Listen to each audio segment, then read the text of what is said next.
Bonjour, Morning Brief du 16 mai 2017. Début de semaine prudent pour les bourses maghrébines, avec des performances contrastées. Au niveau de la bourse de Casa, sur la bourse de Casa, on est à plus 0,08%, mais les volumes se sont plutôt réduits à seulement 40 millions de dirhams. Pour ce qui est des plus fortes variations, Total Maroc a pris 3,87%, l'IDEC 3,45%. Pour ce qui est de la baisse, a signalé le recul de 1,48% accusé par Sonacid. Côté actualité, a signalé surtout, et ça concerne également certaines valeurs tunisiennes, mais a signalé surtout les problèmes sécuritaires en Côte d'Ivoire. Je savais qu'il y a une mutinerie des militaires actuellement qui a obligé même les banques à fermer durant ce lundi. Et pour la situation pour le moment, la situation dégénère en Côte d'Ivoire. Je veux pas réellement parler d'une manière cynique, mais dans les marchés, il faut l'être parfois. Nous, vous savez, notre avis sur la croissance, la fameuse croissance en Afrique. Ok, il y a de la croissance, il y a des opportunités de croissance, mais les risques sont trop élevés et restent trop élevés. Nous suivrons de près cette crise en Côte d'Ivoire et nous vous tiendrons au courant de derniers événements, notamment de l'impact surtout sur les valeurs qui sont exposées aux risques ivoiriens. Alors, pour ce qui est de la bourse de Tunis, la journée était négative, on l'a clôturé sur une note négative de 0,06%, on est à plus 4,80%, à quelques points du plus haut de l'année enregistré le 12 mai 2017, le vendredi dernier. Les volumes sont modestes, à moins de 4 millions de dinars, on est plus précisément à 3,5 millions. Parmi les plus importantes hausses de la journée, UADH 5,12% à 3 dinars 690. Electrostar plus 4,49% et Sifat plus 2,93%. Pour les baisses, les AMS moins 2,97%, Simon de Bizerte moins 2,96 à 2 dinars 620, Citycars à moins 2,73%. Côté actualité, on va faire un petit focus sur les dernières nouvelles macroéconomiques sur la Tunisie, surtout pour ce qui est de la croissance. Alors, la croissance économique, il y a eu une reprise, mais c'était attendu la reprise. On fait un peu pour un peu ordonner les idées. Alors la croissance économique à 2% était attendue à même plus que 2%. D'ailleurs, la loi de finances s'était basée sur une croissance de 2,5%.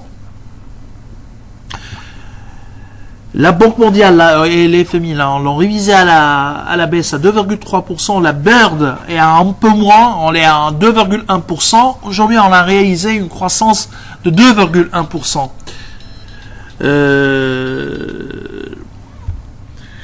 Donc, il faut réellement qu'on soit précis. On apprécie le retour de la croissance, mais c'était attendu. Et 2,1%, si on regarde l'année dernière, c'est un très bon chiffre. Mais il ne faut pas exagérer. Muharrak al-Numou ne fonctionne pas à grande vitesse. On est très loin à grande vitesse. D'ailleurs, il y a eu un effet de base favorable avec le premier trimestre l'année dernière. Et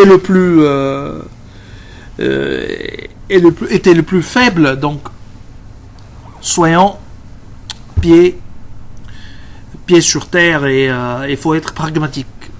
Pour ce qui est de la croissance, si on regarde également en première lecture, vous verrez que la croissance a été essentiellement boostée par la valeur ajoutée agricole, plus 4,9%, et c'est bien, ça fait l'activité agricole fait partie de l'économie tunisienne. Par contre, on voit que l'industrie manufacturière, elle est encore en difficulté. Il y a eu un recul de 1,1%.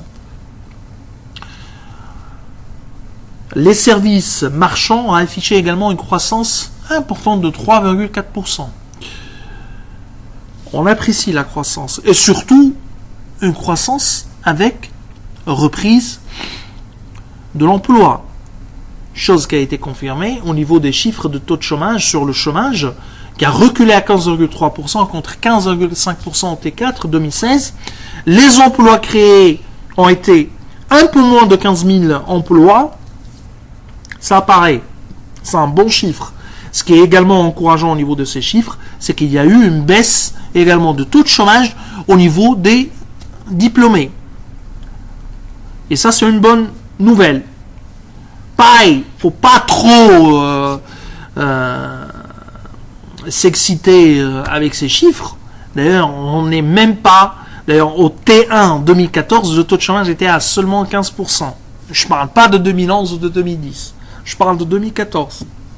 Donc 2 ans après, ou même 3 ans après, on est sur un niveau de chômage qui est encore plus élevé, 0,3%. Et en 2015 et 2016, le taux de chômage a augmenté. Un premier recul enregistré durant ce premier trimestre. Effet de Aqd de Karama, je ne sais pas, n'a pas été précisé au niveau de la note publiée par l'INS, mais c'est un chiffre encourageant.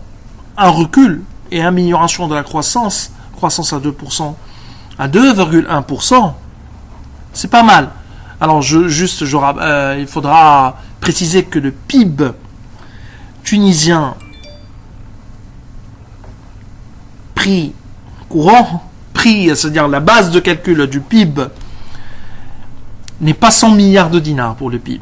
Parce que j'ai entendu quelqu'un des autorités parler de 2,1%, que c'est là 0,1%, c'est 100 millions de dinars. C'est pas la même chose. On est en train de parler effet volume pour le PIB. Donc il n'y a pas, c'est pas une valeur nommée à prix courant, mais c'est plutôt à prix constant. Donc il faut pas trop s'exciter, comme je vous ai dit. Donc préciser que il y a eu une croissance à 2%, supérieure à l'année dernière, au chiffre de l'année dernière, baisse de l'emploi, on prend acte, on travaille, mais il faut retenir que 2%, ça ne crée pas trop d'emplois, ça ne te permettra pas de réduire le taux de chômage. Et que la loi de finances prévoyait déjà 2,5%. Donc, si on veut regarder le verre à moitié vide, il y a 0,4% de différence par rapport au taux de croissance enregistré ou prévu par la loi de finances. Alors, je vous souhaite bonne journée, au revoir, à demain.